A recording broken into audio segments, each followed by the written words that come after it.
his mother Jane and his longtime on-again, off-again fiancée Melanie believed something more sinister took place. The coroner's report said that there was no water in his lungs, which pretty much ruled out drowning. Jane, Aaron's mom, posted photos of the crime scene in the bathroom along with this statement. They allowed everyone to tromp through the scene, what should have been at least an investigation. Because of my son's mental illness and prescription drug issues, they just wanted something easy that they didn't have the time or inclination to address. Aaron had a lot of death threats, and many people who were making his life miserable. Forensic death investigator Joseph Scott Morgan points out that there has still been no toxicology report released, which should preclude the cause of death being reported as an overdose. I get it. Aaron was erratic and obviously seemed like he was struggling with substance abuse, but something I find extremely interesting is that one day before his untimely death, Aaron tweeted at Kanye West, "Yo, Kanye, let's talk, man to man."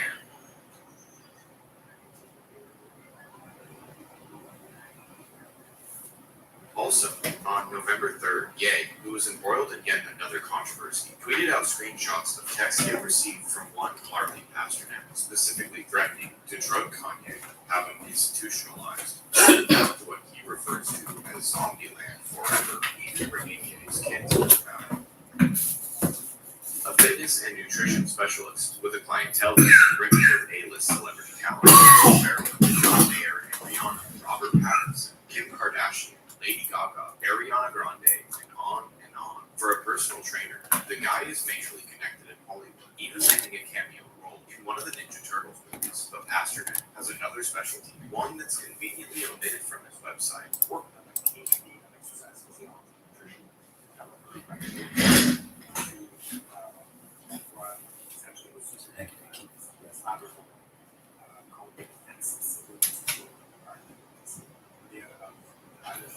Military background, psychology and shit.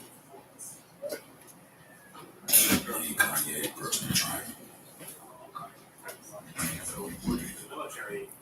I'm gonna think I can tag Taco Bell and this shit. I don't think I can tag Taco Bell and this shit. That way he fucking Harley was a former scientist at the Defense Research and Development Military Station in Canada, or DRDC, which is part of Canada's Department of National Defense Program.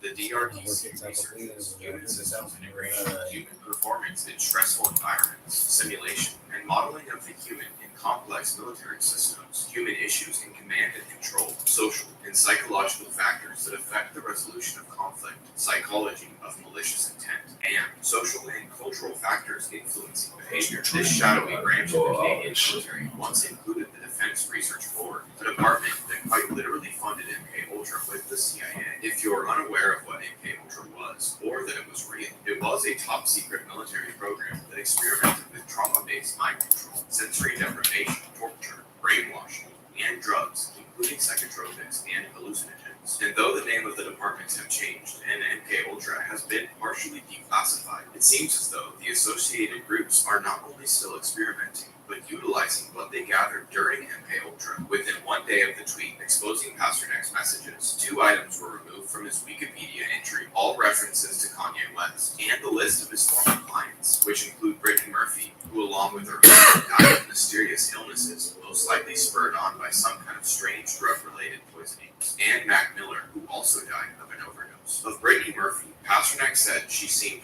high the last time he saw her, and of Mac Miller, he said Mac would be, quote, pissed he died, end quote. The most unsettling detail about this exchange between Ye and Harley is this. On November 17, 2016, during the kickoff for the second leg of his St. Pablo tour, Ye decided to get some political thoughts off his chest. I told you I didn't vote, right?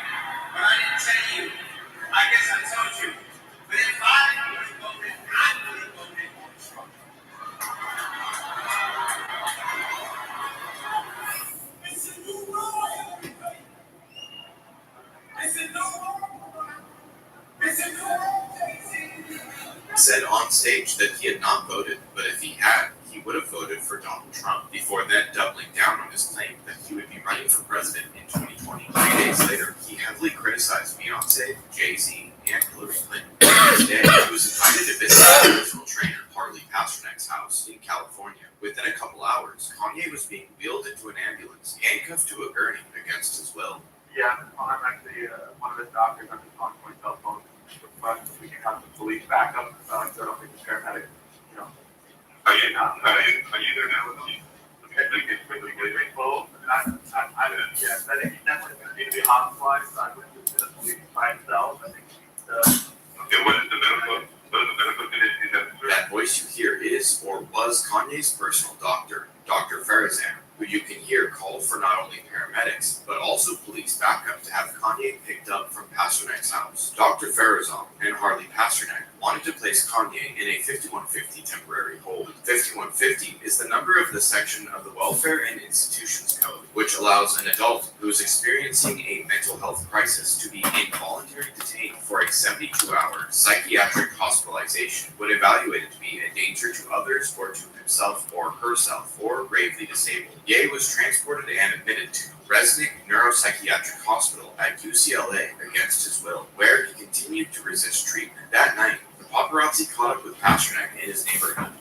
Ye was in that psych ward for over a week, and interestingly, when he was released, the news report said he had been released after his voluntary admission. After he was released, Ye's only public appearance was in the lobby of Trump Tower on December 13th, 2016, side by side with the former president after a meeting that Ye described as covering several important issues. After that, Kanye laid low for almost an entire year, his next performance not taking place until about a year later in November of 2017. After his hospitalization and subsequent visits to Trump Tower, fans and online commentators made references between Kanye and the 2017 smash hit Get Out go completely viral.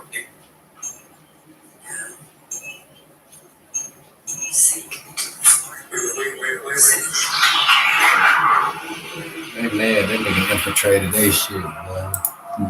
So they mad that nigga infiltrated their shit.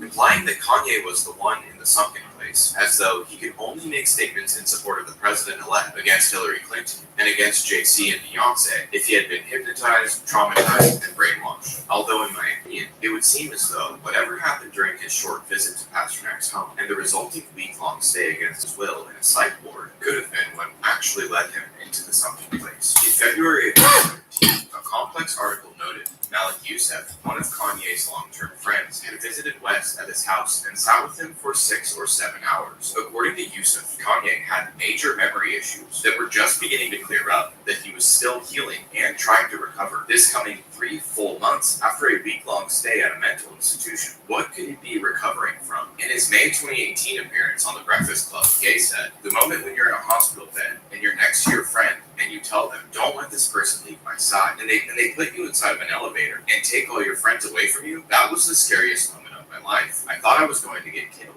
My wife wasn't in town, so I told them, my friends, don't leave my side until my wife gets here. And they have this moment where they're forced to leave your side, and that has to change. I can't express to you how traumatizing that moment is. And then you wake up, drugged the fuck out," adding that he had been exhausted from touring, but that manipulation and being a pawn in a chess game had led to his quote-unquote breakdown. Whatever happened to Ye at that LA home on November 21st, 2016, many have pointed out that Harley Pasternak seems to be the most clear-cut example of a handler to ever surface in the public eye. Is it possible that Kanye's handlers have reset and controlled him using experimental drugs that Pasternak researched during this time with the DRDC? Whatever the truth is, I believe the text from Pasternak that Ye posted give a brief look into the dark side of being a world-famous celebrity.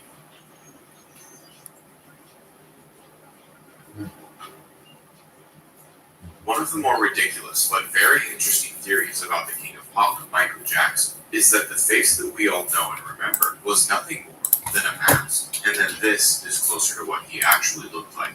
The theory started when a man known as Dave appeared on Larry King to give an interview after Jackson's death. I was about 7 years old at the time. And were you in the hospital? I was not in the hospital at the time. I was in interim, back and forth. Michael Jackson was? With viewers finding an unsettling likeness in the cadence, voice, and speech pattern between Michael and Dave, the theory being that Michael was still alive and that this is closer to what he had looked like since the 80s. But how could this make any sense? On January 27th, 1984, Michael Jackson filmed a Pepsi commercial at LA's Shrine Auditorium. During the 6th take, the pyrotechnics malfunctioned, causing Michael's head to be engulfed in a fireball on camera in front of 3,000 fans. Michael likely couldn't feel it at first, but as he made his way down the stairs, it became clear to the stagehands that his hair was on fire. Karen Faye, Jackson's hair and makeup artist, said, "This was someone I knew. He was on fire. By the time she saw him, all of his hair was gone, and there was smoke coming out of his head. Jackson suffered second and third degree burns on his head and face. Music video director Rudy Dolezal alleged that when he was filming the Dangerous tour in Munich in 1992, he was told Jackson refused to appear on camera if he wasn't performing because on those days he didn't have a nose. He needed a plastic nose that took hours to put on with putty and makeup, he told the New York Post. By 2002, rumors were rife that Jackson's real nose had completely collapsed, forcing him to wear a prosthetic. Now, even stranger, there's behind-the-scenes footage of Michael Jackson dressing as an old man for one of his music videos, showing a full, convincing transformation. He was like, yo man, I gotta take this there. This new technology they got is like 4D, like it feels like, you know, the images are right in front of you, like you're actually in the mix of it. This motherfucker I was was like, there to talk he was with like, no, listen, you gotta check this out. I said, well, let's go. And he paused for a minute. He's like, okay, let's do it tomorrow. And I'm saying to myself, okay, I don't know how we expect to go to the movies, but you know what I'm saying? Like, this is Michael Jackson. Like, how the hell are we gonna actually go to the movies? So the next day, you know, he calls my room. We was both sitting at the Palm in Vegas. He's like, you ready? I'm ready. I was like, yeah, we get dressed. But at the time, I thought he was just joking. I thought he was gonna probably just rent, you know, we go to the back late night or something. This is broad daylight.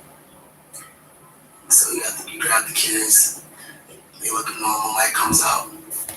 He has his disguise on, you know. So I starts laughing. Because I didn't recognize him, you know? And apparently, this was not a practice that was reserved for entertainment. Due to Michael's superstardom, it was common for him to wear full prosthetic disguises just to go out in public. Dave was a child when he was horrifically burned. Michael donated to and apparently mentored Dave through his childhood, but people have pointed out the differences in pictures of Dave and his appearance on television, insinuating that Michael Jackson didn't pass away on June 25th, 2009, but instead lived on under various assumed identities, easily fooling his worldwide fan base, as his most well-known look was nothing more than a mask. Just listen to Dave's voice in comparison to Michael's. Yeah. Our world has come to an interesting point in an interesting time. This is a very interesting project we're working on. I want to thank each and every one of you for your overwhelming support. May God bless you. I love you. Thank you very much for all of your support. And may God bless you all. I love you. Goodbye. Encino House. I think I was at the Encino House. To his Encino House. I think I was at the Encino House. Encino House. The Encino House. Encino House. The Encino House. I do think Michael's actual appearance could have been much different than what the public saw, but I think the realistic explanation for Dave's similar speech patterns is that he was majorly influenced by Michael at a young age, and most probably unintentionally or intentionally adopted his cadence and tone of voice. So, could Michael still be among us, using the fact that no one knew what he actually looked like, added to his knowledge and experience with disguise and prosthetics? But why would he want to do that? Well, on top of all the scandals and accusations regarding pedophilia, there is another theory about Jackson, that he was murdered by powerful record executives. See, Michael wasn't just a singer-songwriter, he was also a massive collector of musical copyrights. Michael owned his own music and rights to many other artists' catalogs, including all of Eminem's music at the time and all of the Beatles' music. This gave him a massive amount of wealth and power in the industry, an industry he had been critical of in his later years, especially of Sony Music, the company that merged with Jackson's company, ATV Music. If Jackson were to meet an unfortunate end, Sony stood to gain upwards of $750 million. So, could this be why Jackson may have faked his death, or more realistically, why he was killed? We do know that it wasn't a blameless accident, as the doctor who administered the lethal dose of propofol to Jackson ended up being convicted of involuntary manslaughter, for which he served 2 years in prison.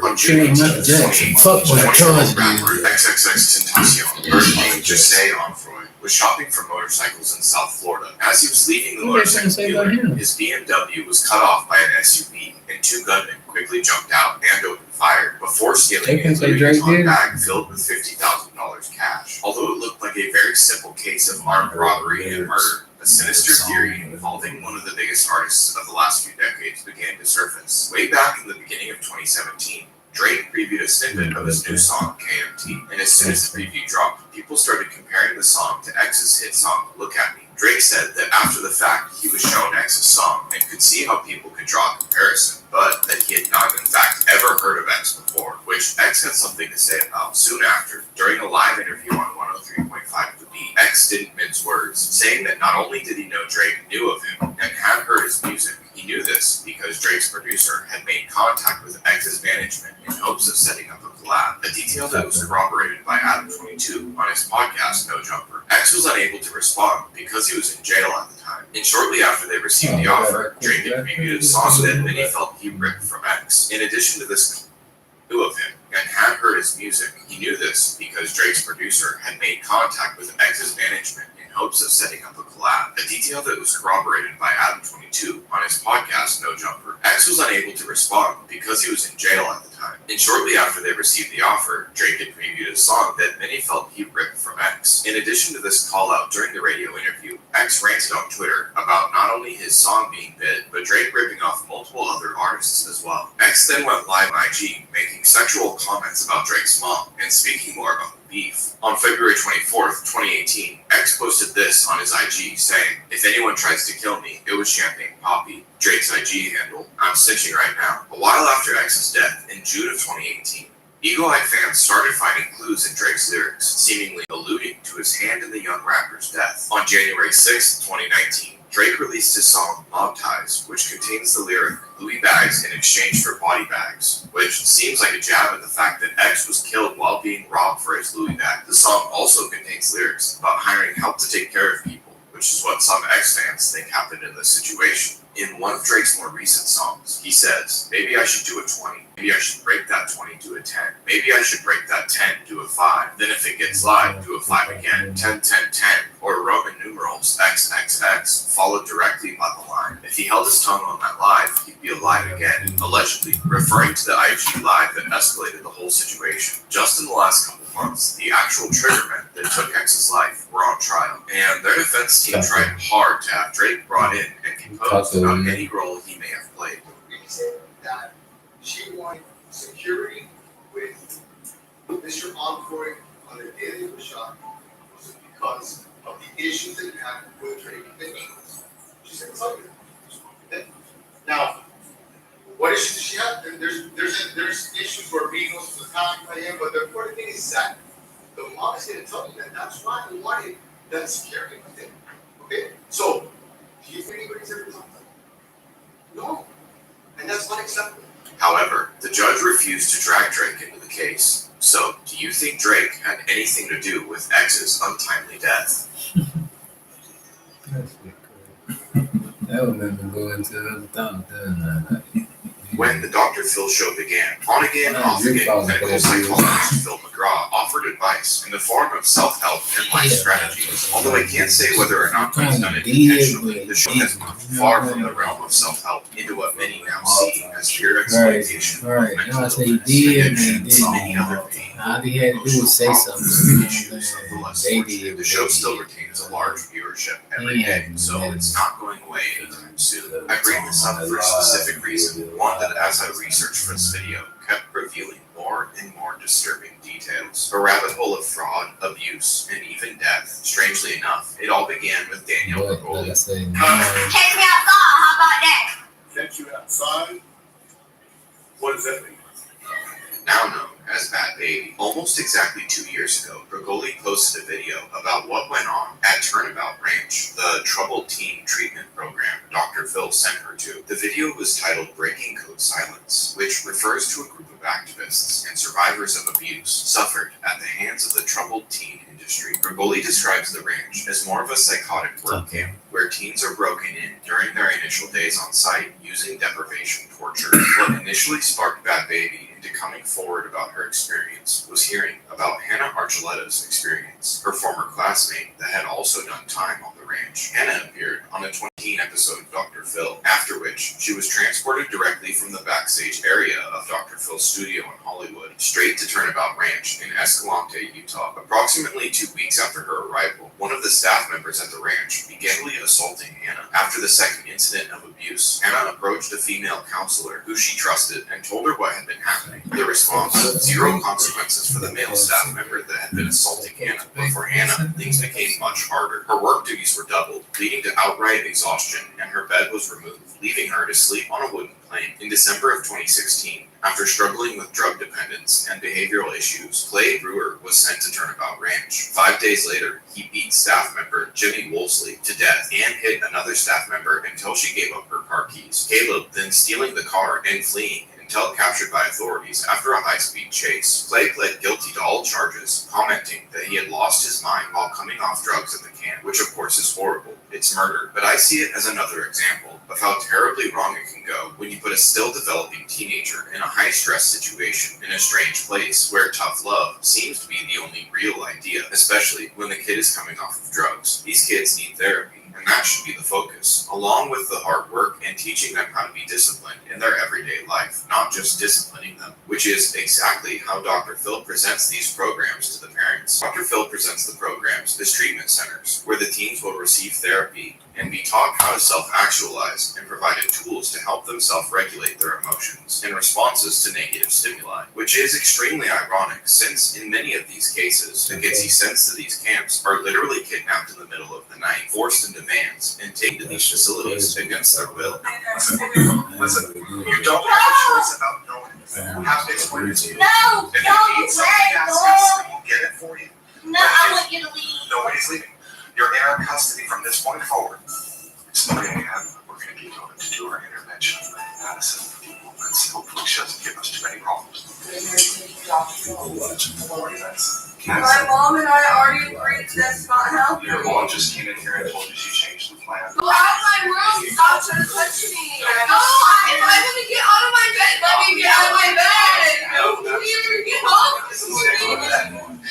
Get off the bed. No, I don't care. If I have to step out for a minute, will you just talk to me? I don't care if the parents sign off on it. This is kidnapping and is going to be a whole new level of trauma and distrust between the kid and their parents. And the cherry on top is Dr. Phil sends a camera crew out and then airs the footage. The footage is then clipped and used in commercials advertising the shows. How is this practice not a direct method of retaining viewership, profiting off of an extremely traumatic moment in an already troubled teen life? So, in response to the growing media attention to rumors of abuse scandals, Dr. Phil held a softball interview to address the scandal.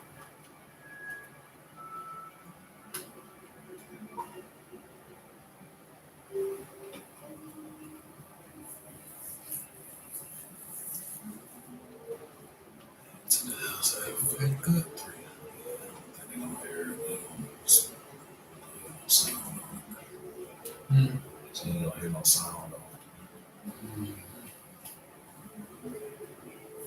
it. I was saying that shit picking back up out there. What's that another round? And I'm telling the kid that we doing that shit when we woke up.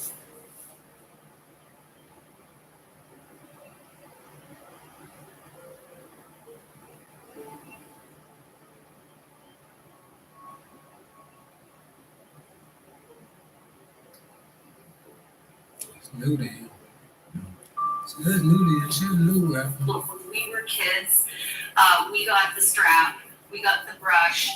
If you were at school, you might have had to put your hands up, you get the ruler. But there was some amount of pain that came along with bad behavior. And I know that the spanking debate has been well worn out long ago, but now we're dealing with a generation of kids who tell teachers to F off. And I'm just wondering, like, have we made a mistake? As you can see, he apologized if Bergoli had a bad time, as the interviewer basically says the kids are soft because people her and Dr. Phil's age were beaten as children. With all the backlash, I doubt Dr. Phil will be sending anyone back to Turnabout specifically, but it's not one of a kind.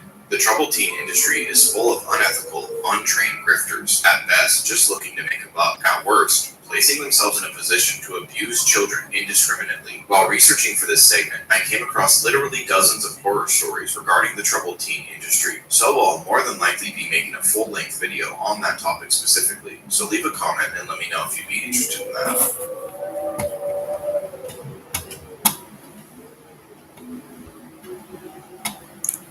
Damn poles and them down out there.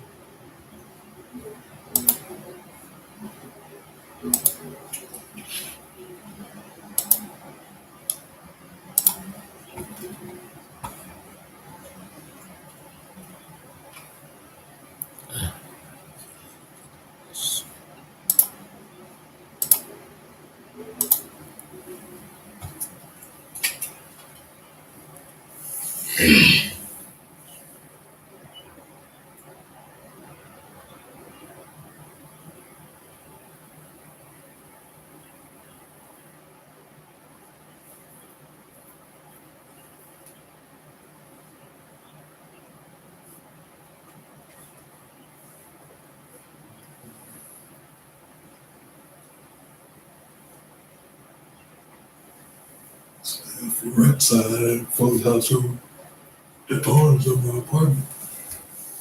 Yeah, if you rent side of that front yard. Your apartment? I was renting for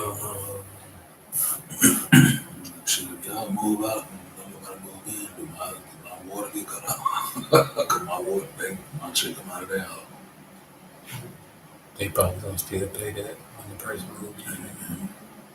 They're probably gonna be included in that. I need to figure out. They gonna switch it though.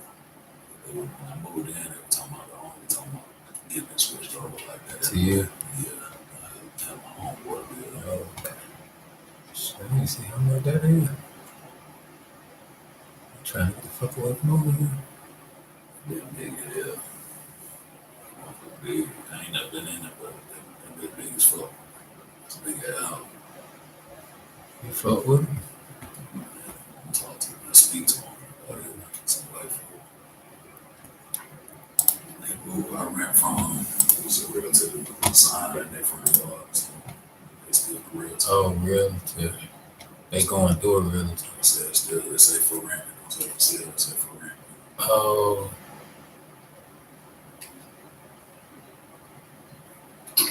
Why you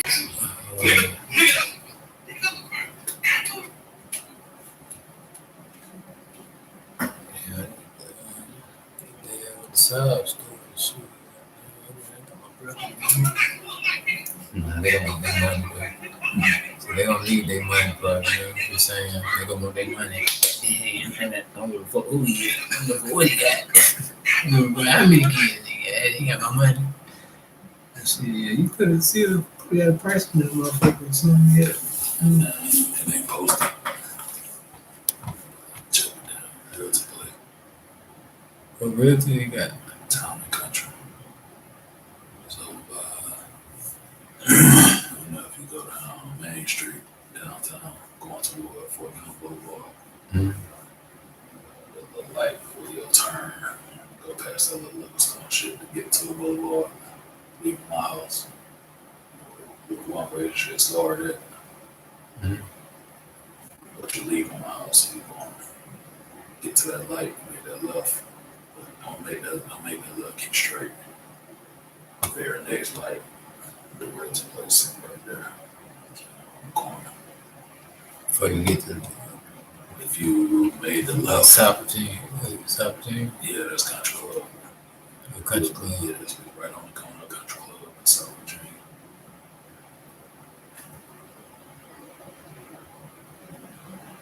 Mm-hmm. That plaza. If you made that left and kept straight, you'd be at Taco Bell. You know what I'm saying? Mm-hmm.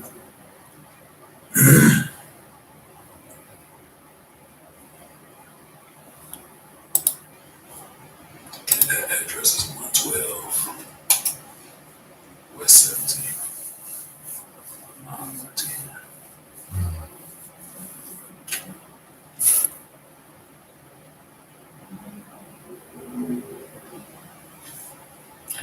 Let's see. I feel like I need to fuck.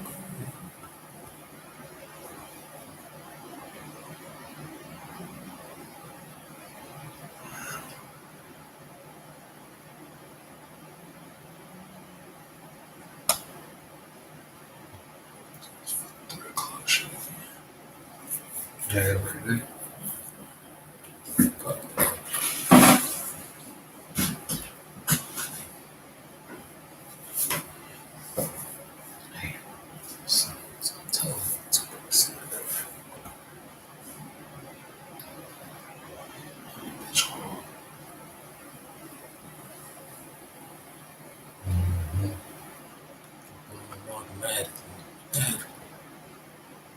oh yeah, man, you gotta watch that. I should let you see the other episode. I seen what they were doing when they did that shit. I was telling you how I was complaining about the episodes of the Wu-Tang shit. I seen what they did though. Like they basically put, like I said, their story of their album into that episode. You know what I'm saying? Because that Liquid Sword episode was the motherfucker. Like, nigga didn't even dawn on me how, really, not knowing what the hell the Grizzle were talking, the Jizzle were talking about back then, but damn, nigga, that shit was hard. You know what I mean? Like, was that video like that or some shit like that? Chalet people or some shit? Liquid Sword shit? It's on chessboard. Some shit like that, yeah, and then they like fighting motherfuckers that were coming up and that shit. Goddamn, trying to get the Queen. some shit like that, yeah. Playing chess. Mm-hmm. Destroying pieces and shit as they beat. Yeah, that shit that was hard. Like, but like I said, I see what they were doing with the episodes, putting their albums in the way that they, like I said, goddamn, recording the shelf shit. You know, that shit. Then, like I said, go into Ghostface. And then all that I got is you. They were doing that era, they did shit. So that wasn't all their first album though. Yeah. That first solo, First solo albums. Those songs that can be memorable. Like I said, those was on my solo album. So Meth solo album was Mary J. Blige. But that was the remix though. Yeah, they did. That was because they wanted to do a remix. Puffy wanted to do a remix with Wu-Tang.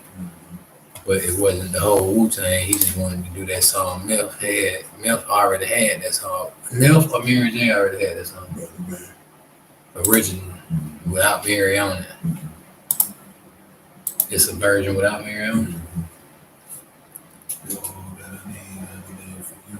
If you keep it with me, I keep it real with you. I'll be your old stage and be in there. Talk about you in the group. Ain't no singing, ain't no nothing. He's a rapper. That's the chorus, you know what I'm saying? All that I need. Oh, he did his own. Yeah. And then Puffy came on to do a remix saying, let me put Mary on. Yeah. But they made RZA do the beat. Did it? I don't know. In the movie, well, no, I take that back.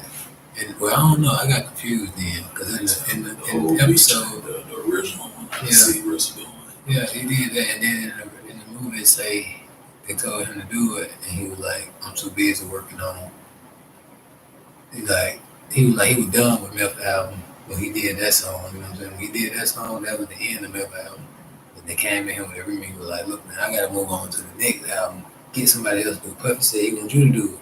Tell Puffy I said get somebody else to do it. If I ain't got time to do it, you know what I mean? But when they came back later in the episode, it was like Meth came to him and played it to him, and he was like, you know what I'm saying? Oh, yeah, that's what y'all gonna use, you know what I'm saying? So it was like, damn, did you do it or did you get somebody else to do it? Like, I don't know on that one either. It got me confused in the episodes. If he did it or he really told him to get somebody else to do it, and let somebody else do it. But they came through him for approval first. Type shit. So, but then, like I say, that shit was crazy how that's how they were putting it. Like I said, that was Method Man first album, history. Then they went into who the fuck was that? Who the fuck first one, Dirty Bastard. Yeah, old Dirty Bastard when he went into that bullshit. And then he got the single with Mariah Carey. That was on his first album. Fantasy was on his first album. Might have been second album. Might have been second album. Fantasy. But that one had, hey, dirty, then I got your mind. That was the second album. Right here. Oh yeah, when they was in the club, like Soul Train shit. Yeah, so that was his first album. Yeah, that's what they did. But he already had the feature in the bag. Yeah. They wanted that anyway. Okay, and then Liquid Sword, and then The Chef. Yeah, Cuban Link. But okay, so I got lost again with, say for instance, Raekwon and Ghostface as the group. That was just Ghost did most of the features on it. That wasn't a group, that was still Raekwon solo album. Ghost just did all the features. That was Cuban. Yeah, that was just that was really just Raekwon album. So in the movie, like they said before they went into their solo album, they said they wanted to go somewhere overseas and record an album, somewhere away from America, because it's somewhere they wanted to go by the beach and shit. Africa, they got to somewhere recording. You know what I'm saying? They never did it. They went over there and bullshitted. But I wonder, was that Raekwon album that they were trying to do over there? Or was that a group album? I wonder, was it separate? Duo. Right. Did they do a duo album? They turned into that because, like I said, Ghost did most of the features. Right. Because, like you said, they took that trip, but they bullshit, they got fucked up most of the time. Like I said, that album, I read at the down, what's better name from Prodigy. Prodigy's autobiography talked about he was cool with them nigga back when they were doing that album. You know what I'm saying? He kicked it with them niggas and shit. That's what he said though. That's what they got fucked up. He said they was fucked up. They was fucked up that whole album. That's why it turned into a duo. You know what I'm saying? It turned into that because they were together. That's why they did all the features. You know what I'm saying? There's still a couple of features on it, but most of the features on it is Ghostface. You know, because they was overseas together. You know, but that's the same album. with the intention on doing that album the way they had. And that's the same. That's the same album that got Could It Be So Simple. That's Ghostface album. Could It Be So Simple? No, that's on the 36 Champion. That's on the whole group album. That's on. I think he put it on. Champion. What album is it? The first or the second album? That's Wu-Tang debut. First album. Okay, but did he put that on Raekwon's solo album? Was that on Raekwon's first solo album? That's on an on Raekwon album. Huh? That's on an on Raekwon album. It's on Ghostface album. Because that Ghostface, that's on Ghostface album. No, you said Can It Be So Simple. I keep thinking about so like that. Can It Be So Simple? That's on the Wu-Tang album, the debut. But that's on Raekwon's solo album. I think they put that on Raekwon's solo album. That was supposed to have been his Cuban Links is his solo album. right. But when he dropped his solo album, the song that went like diamond or went gold or went whatever was Could It Be So Simple with him and Ghostface. So, Incarcerated Scarface. Or Ice Cream, the one that got Nas on. Ice Cream with Nas was the second one that they mentioned. That got him recognition, made him feel like he was, you know what I'm saying, what he was. But they said Could It Be So Simple though. Like that's what had me fucked up as like nah, he put all them songs from their first album was supposedly been from the Wu album. I don't know if that's true. I just said that Method Man song, what you just said, that had just him rapping on it. Was that out when the Wu album was out? It came out after. But was that verse or was that song out Yeah. when the Wu album was out. See what I'm saying? Right. So supposedly all they hot songs that's on their solo album was on the Wu album. You know about that? Was on the First Wu Dark Side album. Jungle. Right. Yeah. All their solo songs that was on their solo album, they hit. They start. If they got to start, like go look it up on Apple. They like it was like a top chart song on their album. They have a start by. Most of those songs RZA took, and that made the 36 Chambers album. People didn't even pay no attention to that shit. That's how they tried to dialogue it in the thing. Like he was that smart, you know what I'm saying? Like I don't know. That's it for us all. Which one? Only built for Cuban. And could it be so simple? I don't know.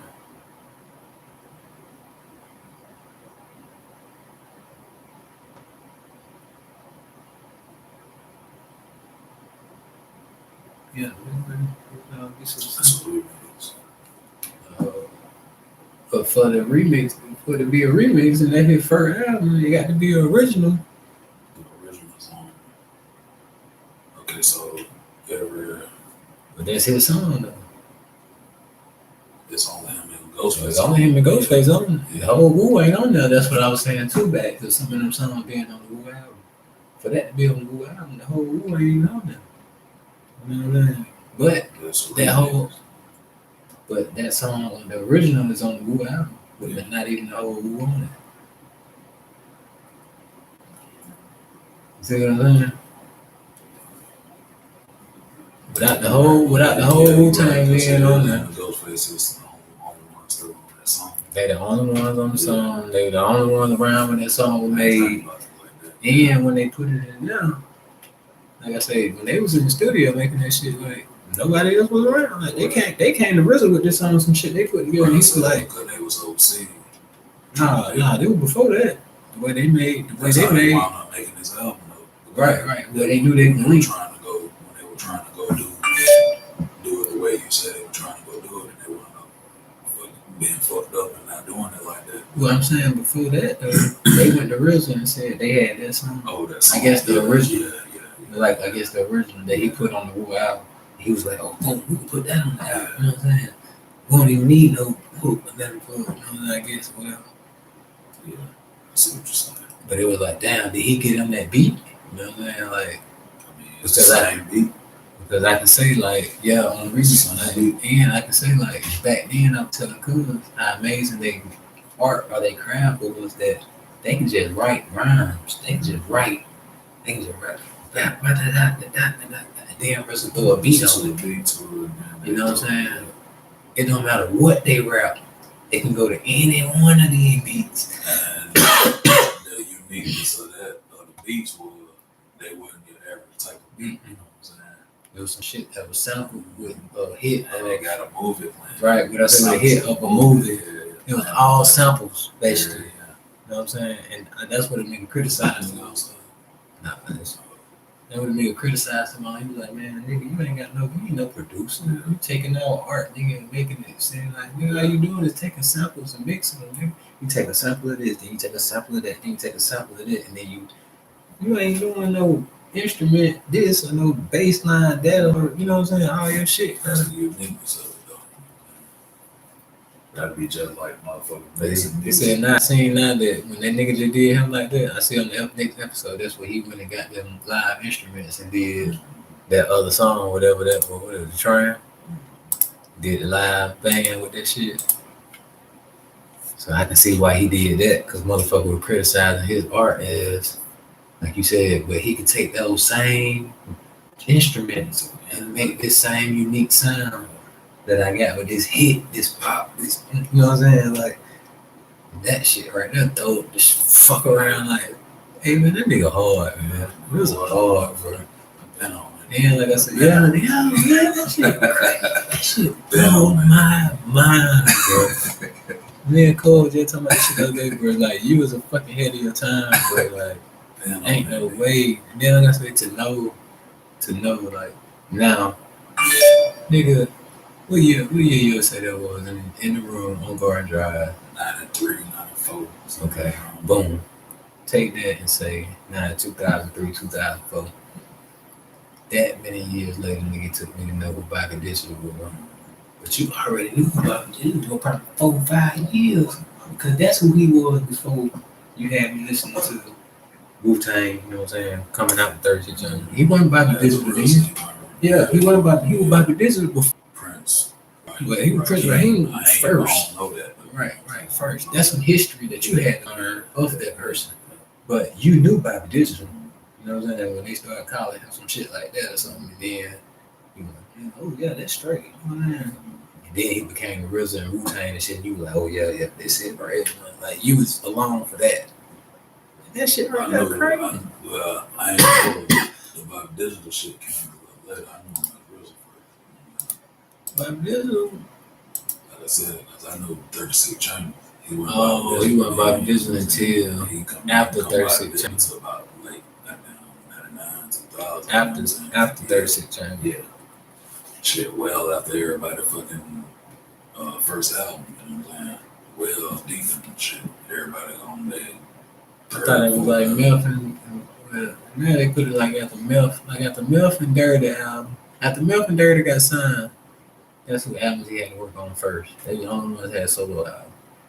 And after he got their album down together, everybody started calling him Bobby D. Bobby D. Like, that what they were saying in the shit. But that was just after them two. You know what I'm saying? He ain't at the same time. He ain't even turned Dirty album in yet. I don't think they were progressing in some place. He gave them hell trying to do the right shit.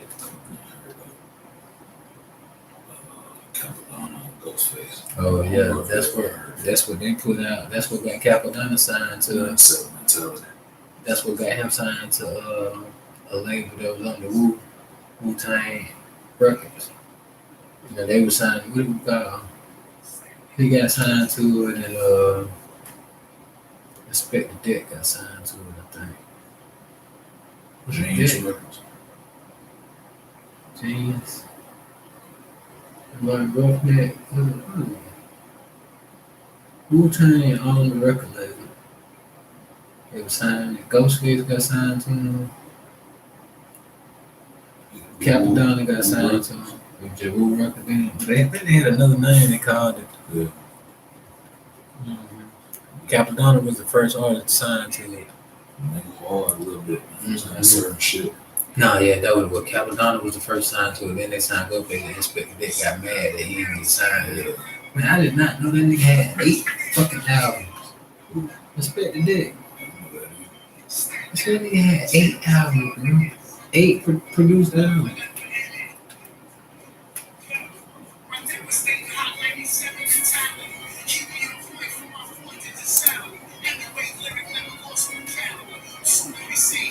That's crazy.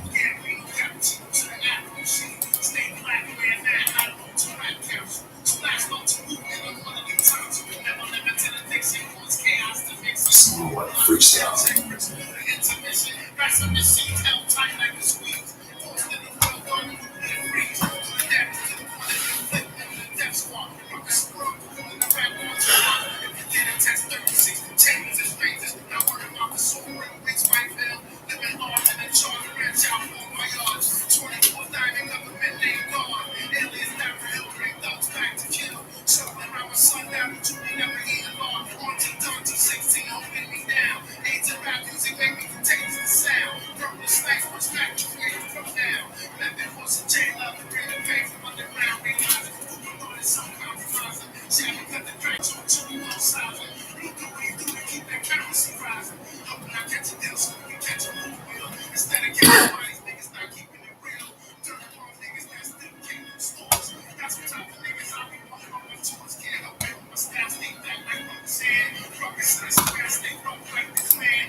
To now 10 minutes.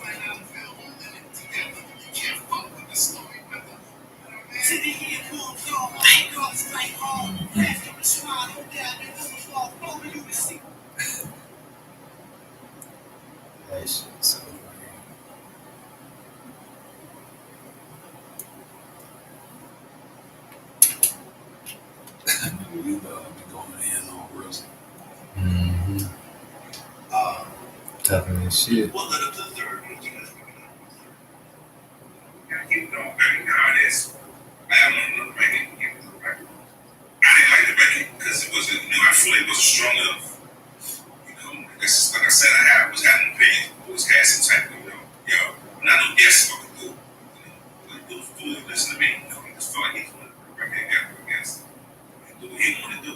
It is what it is. So you were totally happy with the record? Nah, it wasn't hard enough. The beach wasn't high. It wasn't high enough to be, this is my opinion. Well, this is just my opinion. And that was that. Because the third album, so 3 years have passed.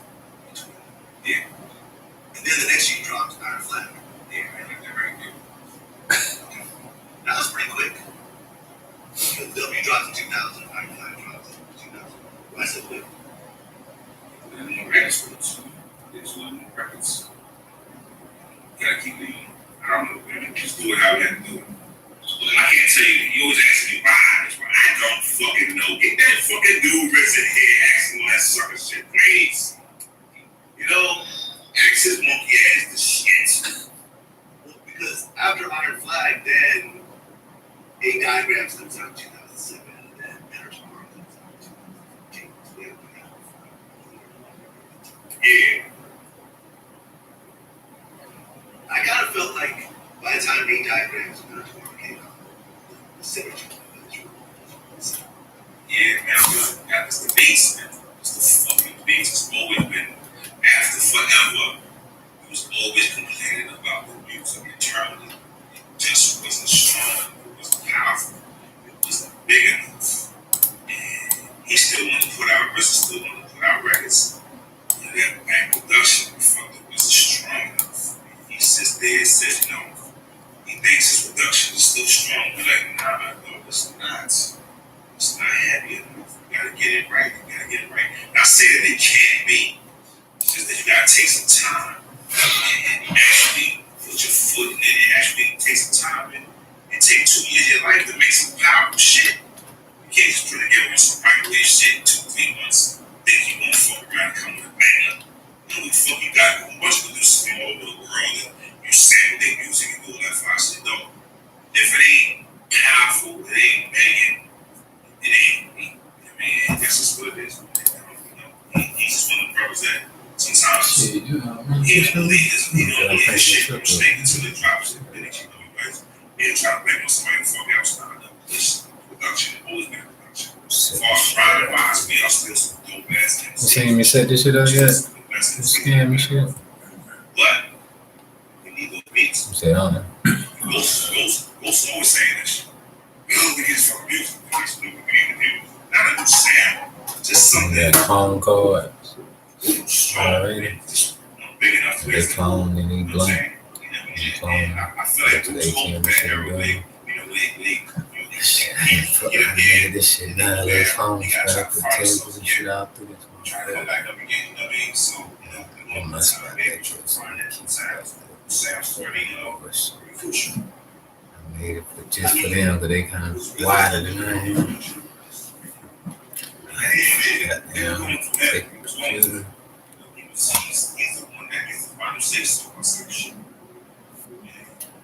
That motherfucker down.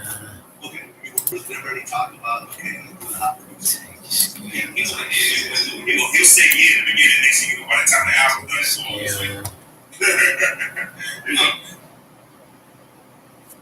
That motherfucker down.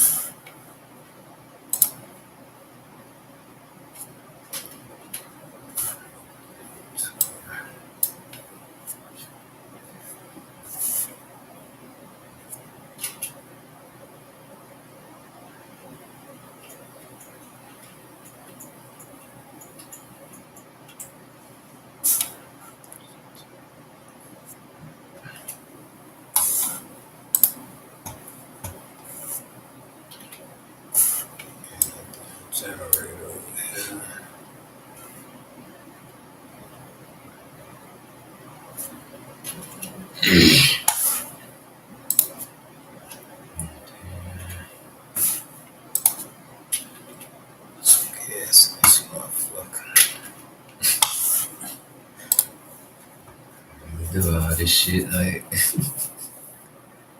really got some shit going on. Motherfuckers, they got a radar where they can do it, but they don't watch it. They don't know what they got yet. Supposedly too. They don't know why shit keep doing that shit.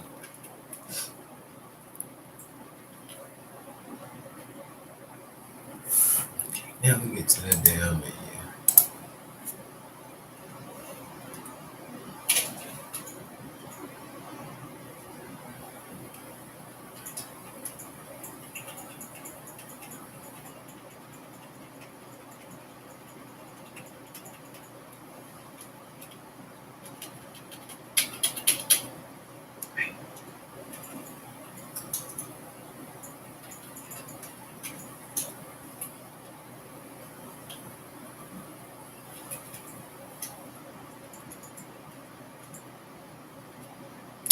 Come on, this shit, bro. I don't do me like that.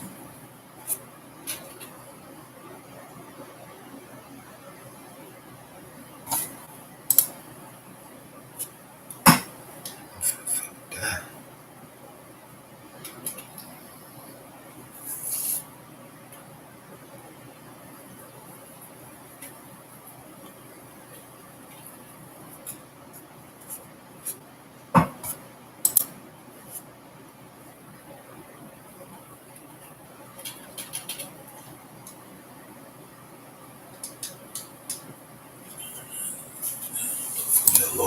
Lawyer type house too. Shit. And Vinewood.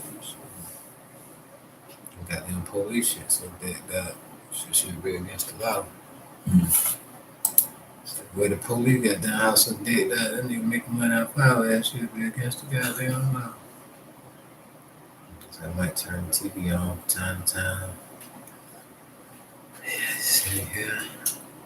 That motherfucker in, smack that bitch. I had me a seat that pick me up, man.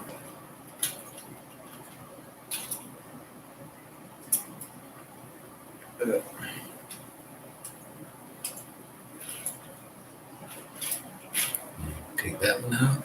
Put another one in here. Sit down. Make sure the goddamn. That's the little clone thing over there radar though, but it'll pick me up when I do the remote. Up. It's up. Put another one. Sit down. I'm in here making hella card, goddamn. 50, 100, goddamn. Up, it's up. Do another one. Hey, what you were saying about some damn comments on YouTube and shit? Which one? Motherfucker comment on your comment. After so long. Oh yeah, like they're gonna like your comments and they're gonna start agreeing with what you're saying.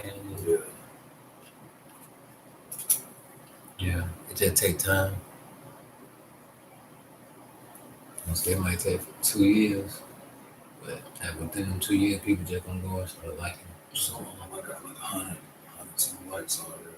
Yeah, that's what I'm talking about. And then like I said, if you grow your channel, see what I'm saying? That on my channel though, they just It's just on comment. on comment on somebody else shit. Right. Like I said, the same thing go for our shit. Whatever you saying on my shit, like due time, people watch this, they gonna like your shit. You know what I'm saying? But like I said, now you grow your channel, you make your channel, and them same people who liking your comments, they just flop just to see what you talking about, just to see what you got going on here, like, just to see what you put on there, just to see like how much you relate to them, like why they like your comment. They're wondering, you know what I mean? So that shit work when you do it that way too. So everything I got posted public is on my channel too. Mm-hmm.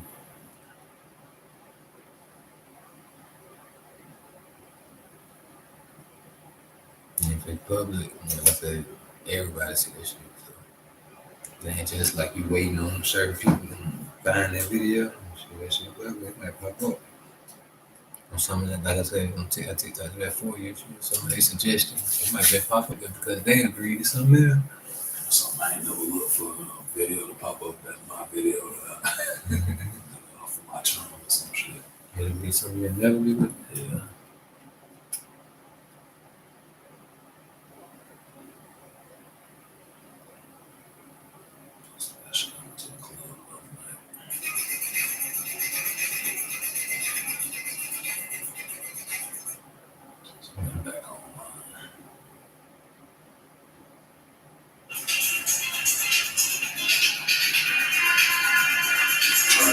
shit on me and stay there kicking it out. What the control? Well, sometimes when I go to the casino, I can spin the wheel and shit, but when I go to do horse racing, I can't sit down and do horse racing.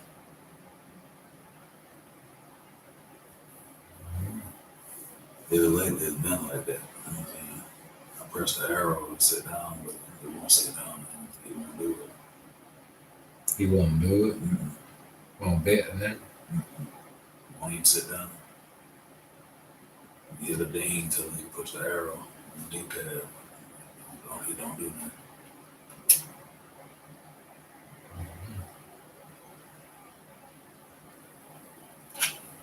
Cause I know I used to go there, I do that.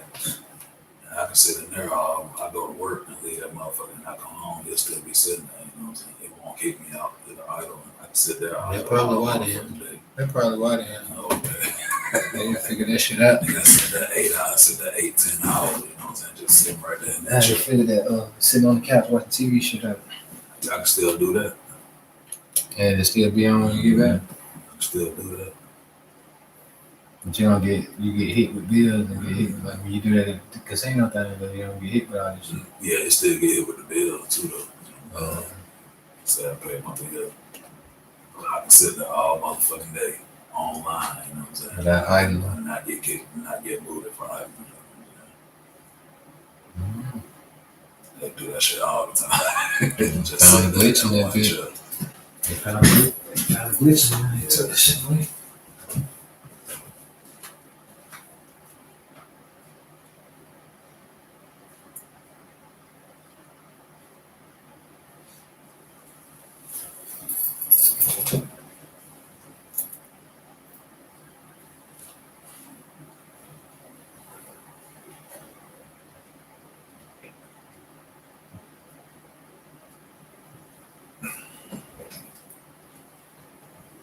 Wonder if anybody ever knew about the shit. I think I used to be able to go to the strip club online, so I just stand there at the real and stay there all day too.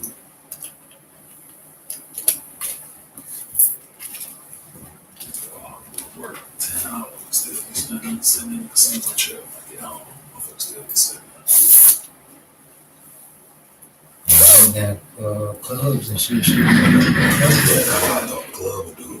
Moving, you know what I'm saying? I'm moving. You got to be moving.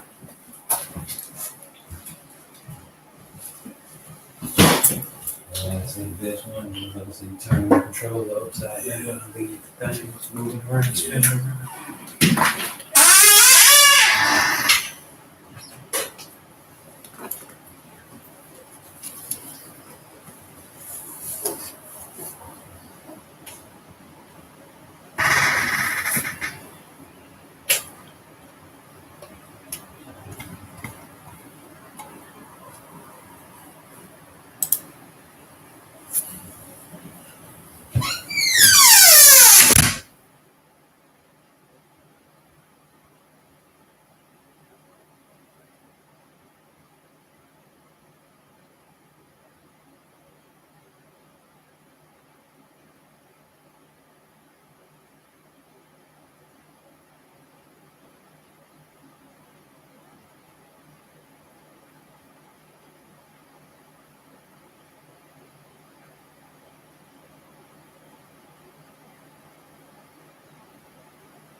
Yeah, Jason.